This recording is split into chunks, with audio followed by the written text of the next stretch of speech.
Prima che dia il via a questa coreografia per la quale hanno faticato, quindi intanto grazie brave alle maestre, alle istruttrici, alle quali va davvero il vostro applauso perché lo sento che sta arrivando spontaneo, bravi. Bene.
Meritatissimo l'applauso a questo folto gruppo che ci ha regalato questa coreografia, grazie ancora davvero a chi li ha preparati, davvero bravi.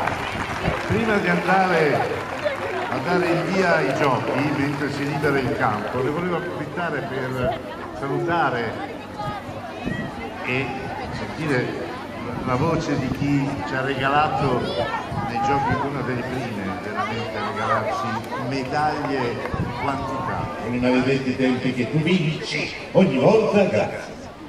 Non ogni volta, vorrei ogni volta. Buon pomeriggio a tutti, ben arrivati, spero sia una giornata di divertimento, ma lo sarà sicuramente tutti insieme. per divertirci tutti insieme in questi splendidi giochi. In bocca al lupo a tutti i giocatori e buon divertimento. Grazie Francesca, è più emozionata di quanto gareggia, è terribile. Chi non si emoziona mai, invece è lui, perché? Perché non si emoziona? Perché mangia del budino, probabilmente, quindi questo gli dà forza a mangiare, manco quello. Perché abbiamo davanti, grazie Ciro Ferrara è davvero un altro campione che ha portato alto il nome del calcio italiano, dello sport italiano. Anche lui ha voluto essere presente oggi in qualità di giudice. Oggi è forse l'elemento più importante nel panorama del calcio, perché è colui che prepara e allena gli Under 21, e cioè il futuro, che vede che in Italia poi arrivano tutti gli stranieri, giovanissimi, e i nostri si dimenticano. Ma non è un pomeriggio di polemica. Volevo chiederti, poi tu che c'entri. Pensate che lui ha fatto meglio dell'attuale allenatore della Juventus e l'hanno mandato via, Fiorettini! Ciao a tutti, sono felice di giudice, sarò inflessibile insieme a Francesca e insieme agli arbitri.